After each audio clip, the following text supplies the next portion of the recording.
বিদিশার গল্প পাঠের আসরে সকলকে স্বাগত। আজ পড়ব সুনীল গঙ্গোপাধ্যায়ের লেখা ছোট গল্প মাছ। রান্নাঘর থেকে বেরিয়ে সুরমা বারান্দায় এলেন কাক তাড়াতে। দুটো কাক অনেকক্ষণ থেকে বিশ্রী সুরে ডেকেই চলেছে। সুরমা এর আগে 2-3 বার এসে তাড়িয়ে দিয়ে গেছেন, তবু ওরা ফিরে আসে। ওদের কি আর কোনো জায়গা নেই? এই বারান্দায় এসেই ডাকতে হবে? ওরা কি চায়? তারের জাল দিয়ে বারান্দাটা ঢেকে দিতে হয়, কিন্তু বাড়িওয়ালা দেবে না, নিজেদের খরচ করে করতে হবে। প্রস্তাবটা শুনে প্রতুল হেসে উড়িয়ে দিয়েছিলেন। সুরমার কাকের ডাক সহ্য হয় না, তা বলে কি জালের বাইরে বসে কাক ডাকতে পারে না? রান্নাঘরের জানলাটা সবসময় মনে করে বন্ধ করে দিতে হয়। একটা হুলো বিড়াল ঢুকে পড়ে যখন তখন। হুলো বিড়ালটা মহাচোর, একটু অন্যমনস্ক হলেই মাছ নিয়ে পালাবে। সুরমা রান্নাঘরে থাকলেও সেটা এক এক সময় জানলা দিয়ে বাঘের মতো মুখ বাড়িয়ে দেয়। চোখ দুটো জল জল করে। মুখে হুসহুস করলেও সে ভয় পায় না, যেন সে বলতে চায়, আমায় কিছু দেবে না কেন, দাও দাও। ওটাকে তাড়াবার জন্য সুরমা রান্নাঘরে একটা লাঠি রেখেছেন। সকাল 10টার পর বাড়ি খালি হয়ে যায়। স্বামী অফিসে, 2 ছেলে মেয়ে স্কুলে। ফ্ল্যাটের দরজাটা বন্ধ করে রাখেন সুরমা। এপারে খুব ভিখিরি আর ফেরিওয়ালাদের উপদ্রব। বছরখানেক আগে চাঁদা চাইবার নাম করে এক দুপুরবেলা 3টি ছেলে সেনেদের বাড়ির দোতলায় এসে ডাকাতি করে গেছিল। সেজন্য সুরমা কখনো দরজা খোলেন না। তবু প্রায় সারা দুপুরে সুরমার ওই কালো হুলো বেড়াল আর কাকের ভয় কাটে। ওরা যে কখন ঢুকে পড়ে কি খাবে তার কোনো ঠিক নেই। সুরমা খুব কাছে গিয়ে কাক দুটোকে তাড়ালে ওরা উড়ে গিয়ে পাশের বাড়ির ছাদের কার্নিশে বসে। একটু পরেই আবার ফিরে আসে। ওরা কি অন্য কোনো বাড়ি চেনে না? শুধু এ বাড়ির জিনিসই চুরি করতে হবে? প্রতুলের ধারণা কাকদের মধ্যে নাকি আলাদা আলাদা বাড়ি ভাগ করা আছে। এক কাক অন্য কাকে বাড়ি ভাগ বসাতে দেয় না। হুলো বেড়ালটা অবশ্য সারা পাড়া ঘুরে বেড়ায়, মনে হয় তার খিদেই শেষ নেই। ফ্ল্যাটের দরজায় খটখট করে শব্দ হতেই সুরমা ভয় পেয়ে একটু কেঁপে উঠলেন। এত জোর শব্দ কোনো ভিখিরি বা ফেরিওয়ালার তো নয়। সুরমার ধারণা পৃথিবীর সব গুন্ডা বদমাশরা জেনে গেছে যে দুপুরবেলা তিনি একা থাকেন। কিছুদিন আগেও একটা সর্বক্ষণের কাজের মেয়ে ছিল। একদিন জানা গেল সে চিনি, আটা, তেল চুরি করে। সুরমা শুধু শুধু তাকে সন্দেহ করেননি, একদিন ধরেও ফেললেন হাতে নাতে। সেই মুহূর্তে তাড়িয়ে দিলেন তাকে। মেয়েটা কান্নাকাটি করে সুরমার পায়ে ধরে ক্ষমা চাইতে গিয়েছিল, তিনি গ্রাহ্য করেননি। একটা চোরকে কখনো বাড়িতে রাখা যায়? দুনিয়াটাই যেন চোর ডাকাতে ভরে গেছে। দরজার কাছে এসে সুরমা একটু কাপা গলায় জিজ্ঞেস করলেন, কে? ওধার থেকে একজন ভাঙা ভাঙা গলায় বললেন, মাসিমা, আমি ঝুনু, একবার দরজা খুলুন। ঝুনু নামটি সুরমার মনে কোনো দাগ কাটল না। কে ঝুনু? মাসিমা বলে ডাকলো। গলার আওয়াজটা যেন একটু চেনা মনে হচ্ছে। আবার জিজ্ঞেস করলেন, কি চাই? মাসিমা, দরজাটা একবার খুলুন না। কি দরকার ওখান থেকেই বলো। একটা জিনিস এনেছি আপনার জন্য। কি জিনিস? কে পাঠিয়েছে? নন্তুদা পাঠিয়েছে। সুরমা সারা শরীর ঝিমঝিম করে উঠল। নন্তু? এ বাড়িতে কেউ নাম উচ্চারণ করে না। গত 1 বছরের মধ্যে নন্তু এদিকে ভুলেও পা মারায়নি। সে কেন জিনিস পাঠাবে? নন্তুর নাম করে যারা আসে তাদের তো দরজা খোলার কোনো প্রশ্নই নেই। ওরা কতজন এসেছে কে জানে। নিজেকে কিছুটা সামনে নিয়ে সুরমা বললেন, আমার কোনো জিনিসের দরকার নেই, ফেরত নিয়ে যাও। ওপাশ থেকে ভাঙা কণ্ঠস্বরে উত্তর এলো, নন্তুদা দিয়ে যেতে বলেছে, আমি এখানেই রেখে যাচ্ছি। নন্তুদা আজ একবার আসতে পারে। ধপাস করে কি যেন একটা পড়ল মেঝেতে। তারপর সিঁড়ি দিয়ে একজনের নেমে যাওয়ার শব্দ শুনতে পেলেন সুরমা। কি রেখে গেল? বোমা, বন্দুক, গয়নার পুটলি? এখন কি হবে? সুরমা দরজার কাছে পাথরের মূর্তির মতো দাঁড়িয়ে রইলেন কিছুক্ষণ। নন্তু কি এইভাবে গায়ের ঝাল মেটাতে চায়? দরজার বাইরে যে জিনিসটা পড়ে রইল, পাশের ফ্ল্যাটের কেউ না কেউ একটু বাদেই সেটা দেখতে পাবে। জিনিসটা বাইরে পড়ে থাকবে না ভিতরে নিয়ে আসা উচিত? দরজার ছিটকিনি খুঁড়ে সামান্য একটু ফাঁক করলেন সুরমা। গলা ভাঙা ছেলেটা চলে যাওয়ার নাম করে ঘাপটি মেরে লুকিয়ে নেই তো? কি কি জিনিস ফেলে গেল তাও দেখা যাচ্ছে না। একবার দরজাটা ভালো করে খুলে সুরমা দেখলেন মাটিতে পড়ে আছে একটা বেশ বড় আকারের বোয়াল মাছ। অন্তত 2.5 কেজি ওজন তো হবেই। মাছটার কানকোই সুতলি বাঁধা। ছেলেটা হাতে ঝুলিয়ে নিয়ে এসেছিল। ভয়াবহ কোনো জিনিস নয়, হঠাৎ নন্তু একটা মাছ পাঠিয়েছে। মাছটা সোনালি রঙের, চকচক করছে গা, একেবারে টাটকা। এত বড় মাছ এ বাড়িতে কোনোদিন কেনা হয় না। ওই মাছ ভিতরে আনার কোনো প্রশ্নই ওঠে না, কিন্তু দরজার বাইরে পড়ে থাকবে, এক্ষুনি ফেলে দেওয়া দরকার। অত বড় মাছটা কোথায় ফেলবেন সুরমা? ছেলেটা বলে গেল নন্তু আজ আসবে। এত সাহস সে কোথায় পেল? নাকি সে আসছে উল্টে ভয় দেখাতে? মাছটা তাড়াতাড়ি ভিতরে এনে দরজা বন্ধ করে দিলেন সুরমা। এত ভালো টাটকা একটা মাছ কি ফেলে দেওয়া যায়? অন্য কোনো মাছ না পাঠিয়ে নন্তু বোয়াল মাছ পাঠিয়েছে।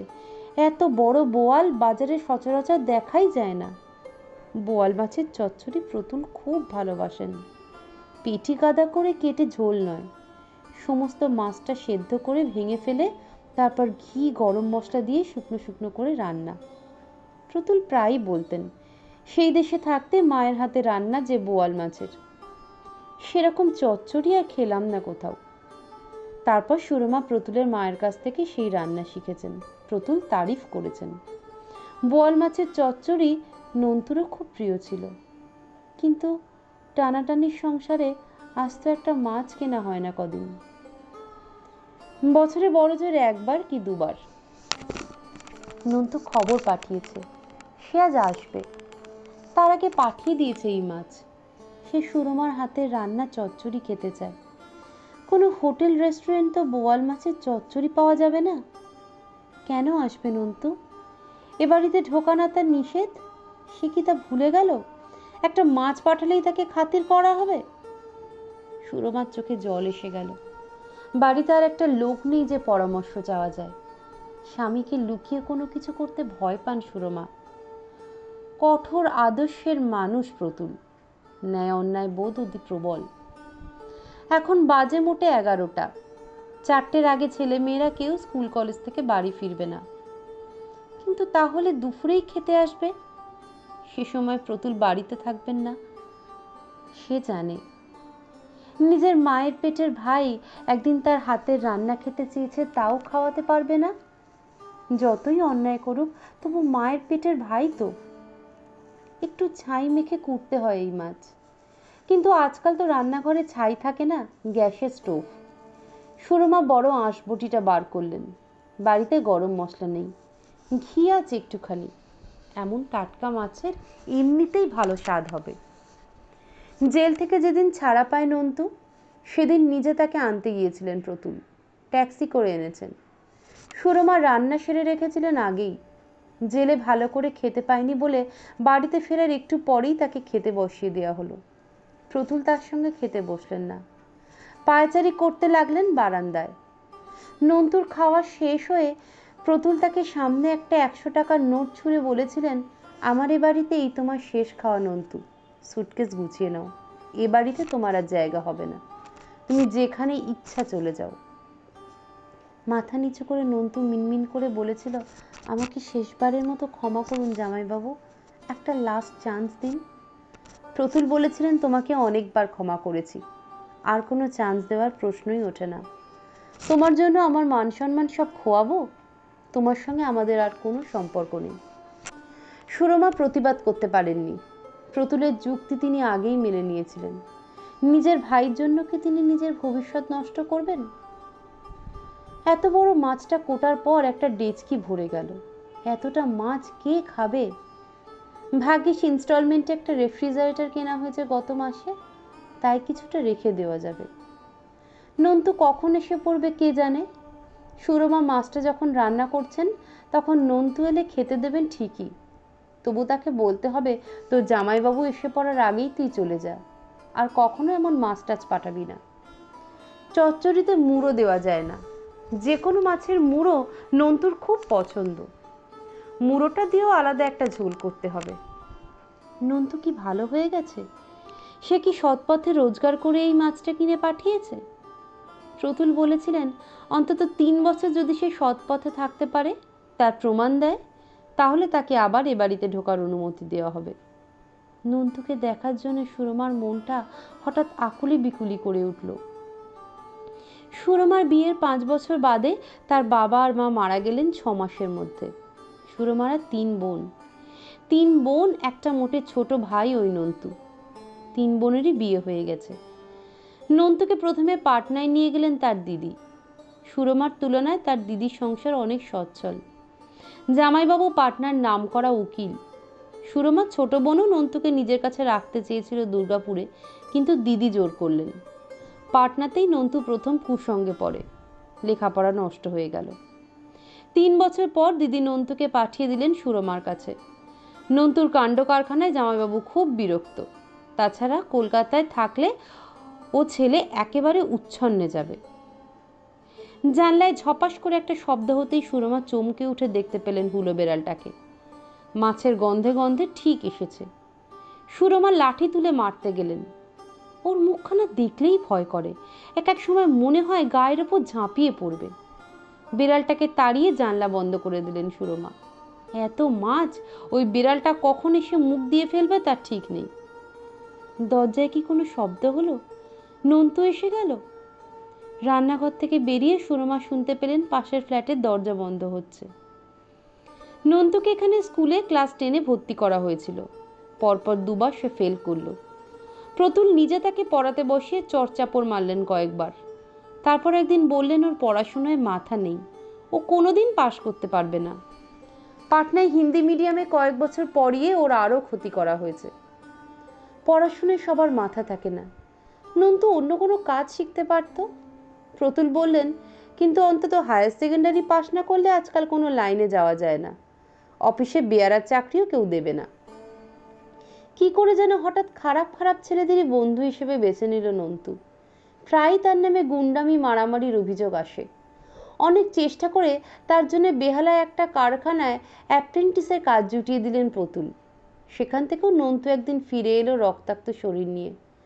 একদল শ্রমিক নাকি তাকে সেই কারখানায় ঢুকতে দিতে চায় না, তাদের নিজেদের লোক আছে, তাই নন্তুকে মেরেছে।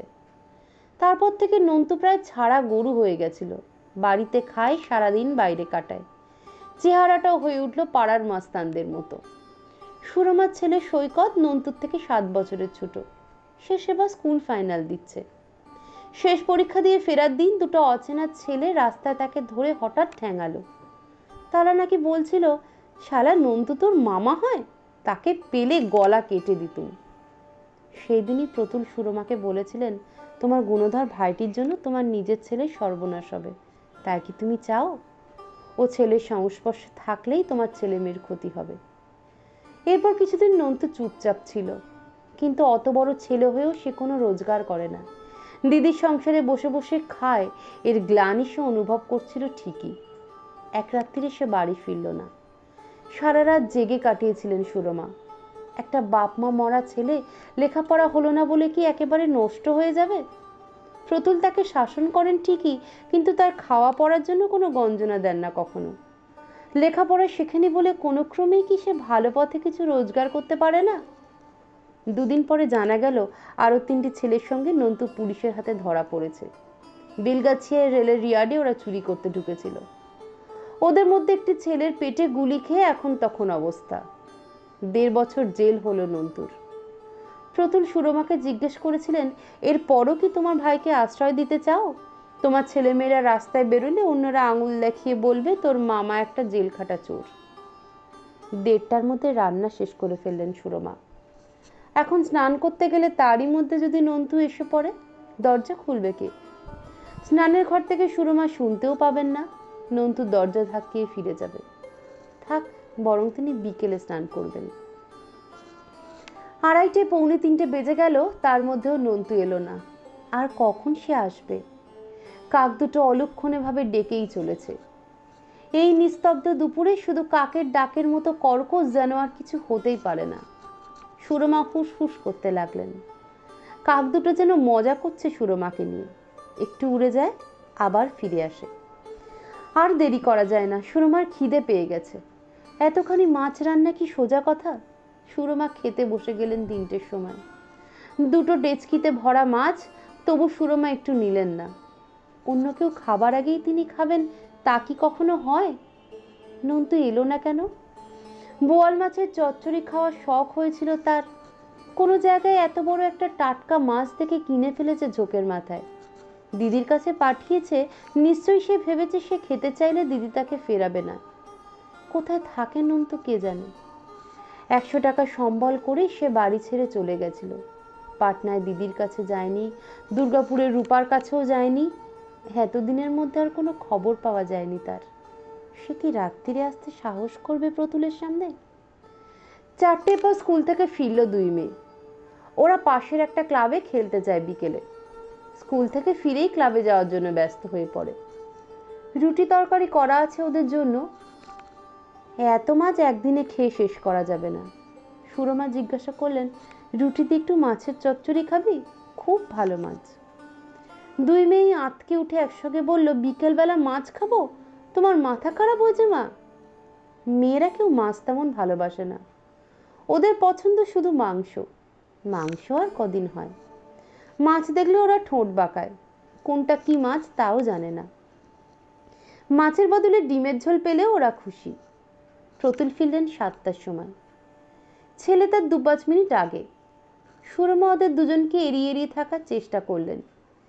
তিনি কোনো কথা গোপন রাখতে পারেন না, তার মুখ দেখলেই বোঝা যায়। ছাদে চলে গেলেন। এই ফ্ল্যাট বাড়ির ছাদটা মস্ত বড়, অনেকখানি ফাঁকা জায়গা। আকাশ আজ মেঘলা। শুক্লপক্ষ বলে চাপা একটা আলো রয়েছে। পাশের নারকেল গাছটায় হাওয়া বইছে ঝিলিমিলি শব্দে। সুরমার মনটা খারাপ হয়ে গেল। শুধু নন্তুর জন্য নয়, নন্তু চলে যাওয়ার পর মাঝে মাঝে তার জন্য কেঁদেছেন বটে, কিন্তু এতদিনে সেই শোক খানিকটা ফিকে হয়ে গেছে। নন্তুর জন্য চেষ্টা তো কম করা হয়নি। পৃথিবীতে এত চোর গুন্ডা তাদের পরিবারের থেকেও একজন সেই দলে যোগ দিয়েছে। তার জন্য এবাড়ির অন্য ছেলে মেয়েদের তো নষ্ট হতে দেওয়া যায় না। নন্তু আজ হঠাৎ মাছ পাঠিয়ে বিপদে ফেলতে গেল কেন? এমনিতে মাছটা ফেলে দিলেও হতো। এখন এত কষ্ট করে রান্না করা হলো শুধু নন্তু খেতে চেয়েছিল বলেই। এখন কি ফেলে দেওয়া যায়? প্রতুল ওই মাছ খেতে এত ভালোবাসেন, এখন প্রতুলের কাছে কি মিথ্যে বলবেন তিনি? মাঝে মাঝে এই ফ্ল্যাট বাড়িতে তরকারিওয়ালা মাছওয়ালা আসে, বেশ বেলা করে আসে। তখন ওদের কাছ থেকে সুরমা কোনোদিন মাছ কেনেন না। কিন্তু যদি বলা যায় একটা মাছওয়ালা এসে এই মাছটা খুব সস্তায় দিতে চাইলো, এত ভালো মাছ তাই কিনে ফেললাম, খুব অবিশ্বাস্য হবে? বেশি বেলা হয়ে গেলে মাছওয়ালারা অনেক সময় সস্তায় মাছ দিয়ে যায়। এ কথা শুনে প্রতুল কি বলবেন তাও সুরমা আন্দাজ করতে পারেন। হেসে বলবেন, তুমি সস্তায় মাছ কিনেছো, নিশ্চয়ই পচা মাছ, তোমাকে ঠকিয়েছে। মাছটা পচা কিনা তা তো খেয়েই বুঝবেন প্রতুল।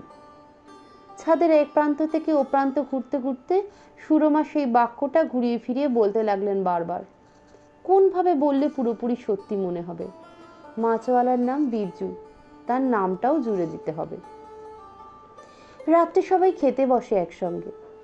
সুরমা আগে অন্যদের পরিবেশন করে তারপর বসে পড়েন নিজে। আজ প্রত্যেকের জন্য আলাদা বাটিতে করে মাছ সাজিয়ে দিলেন। সৈকতই প্রথম অবাক হয়ে বলল, এ কি মা, এত মাছ কে বাজার করলো? একটুখানি মুখে দিয়ে সে আবার বলল, দারুণ রান্না হয়েছে তো। প্রতুলও বিস্মিতভাবে চেয়ে বলল, এত মাছ কোথায় পেলে? নন্তু পাঠিয়েছে। কথাটা বলে ফেলেই সুরমার ইচ্ছা করলো নিজের গালে ঠাস ঠাস করে চড় মারতে। ছাদে গিয়ে এতক্ষণ রিহার্সাল করে দিয়েও ঠিক মনে এলো না কথাটা। নিজের বোকামিতে নিজের ওপরেই প্রচন্ড রাগ হয়। প্রতুল বাটির দিকে হাত বাড়াতে গিয়েও হাত গুটিয়ে নিয়ে বললেন, নন্তু পাঠিয়েছে মানে? সে হঠাৎ মাছ পাঠালো কেন? নিজে এসেছিল? আর মিথ্যে বলার উপায় নেই সুরমার। রক্ত শূন্য মুখে বললেন, একটা ছেলে এসে ওর নাম করে দিয়ে গেল। তুমি অমনি নিয়ে নিলে? দরজার সামনে ফেলে রেখে গেল যে। দিদিকে সে চুরির টাকায় মাছ ঘুষ দিতে চেয়েছে, তুমি এই মাছ খেতে চাও, যত ইচ্ছে খাও। আমি? মাছের বাটিটা এত জোরে ঠেলে দিলেন প্রতুল যে আরেকটু হলেই পড়ে যাচ্ছিল টেবিল থেকে। সুরমার হাতে লেগেই সেটা আটকে গেল। প্রতুল ছেলে মেয়েদের দিকে কড়া চোখে তাকালেন, তারপর আপন মনে বললেন, যার খুশি সে ওই চুরির টাকায় মাছ খেতে পারে, আমি বরং সারা জীবন নিরামিষ খেয়ে থাকবো। তবু সুরমা চোখের জল ফেলতে ফেলতে চলে গেলেন রান্নাঘরে। এই চোখের জল শুধু নিজের উপর রাগে। একটা মিথ্যে কথা বলতে পারলেই যদি স্বামী ও সন্তানদের একদিন ভালো করে খাওয়ানো যেত, সেটুকু যোগ্যতাও তার নেই। একসময় ছোট মেয়ে এসে পিঠে হাত দিয়ে বলল, মা খেতে যাবে না? এসো খেয়ে নাও। খাওয়ার টেবিল থেকে সবাই উঠে গেছে। প্রতুলের ওরকম কথার পর কেউ আর মাছের বাটি ছোঁয়নি। সব কটা মাটির বাদ আবার সে ডেচকিতে ঢাললেও সব একসঙ্গেই ফেলতে হবে। নিজের হাতে যত্ন করে রান্না জিনিস ফেলে দেওয়া যে কত শক্ত তা অন্যেরা কি করে বুঝবে? নন্দু আসবে বলেও এলো না কেন? সে তো এমনি এমন মাছ পাঠায়নি, নিজে এসে সেই মাছ খাবে সে কথাও বলে পাঠিয়েছিল। তাহলে সে মত বদলালো কেন? কেন যেন সুরমার ধারণা হচ্ছে এই মাছ কেনার টাকা কোনো ভালোভাবেই সে জোগাড় করেছে। জামাইবাবুকে সে চেনে, না হলে কি সে মাছ পাঠাতে সাহস পেত? নিজে এসে সে কথা বলতে পারল না। আর একটা নতুন চিন্তা চাপলো সুরমার মাথায়। আজ নন্তুর কোনো বিপদ হয়নি তো? পুলিশের হাতে ধরা পড়লো আবার? ওদের দুদলের মধ্যে মারামারিও তো হয় যখন তখন, দু একজন মরেও যায়।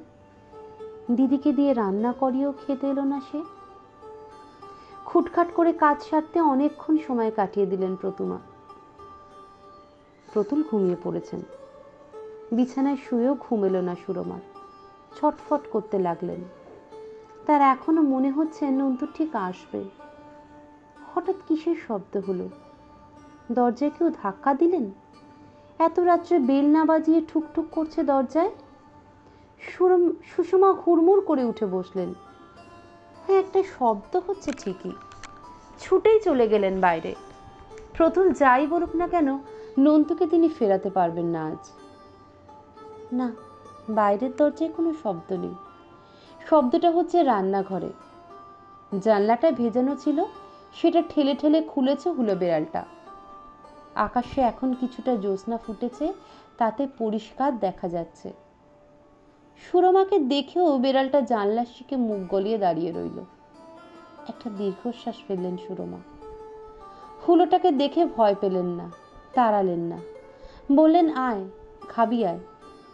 মাছের ডেচকিটা একটু নিয়ে এসে মাটিতে অনেকটা মাছ ঢেলে দিলেন তিনি। হুলোটা নির্ভয় এসে তাতে মুখ দিল, যেন এটা তার দাবিই ছিল। খাক, তৃপ্তি করে খাক।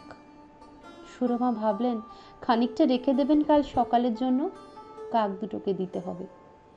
ওদের দেখলেই লোকে তাড়ায়।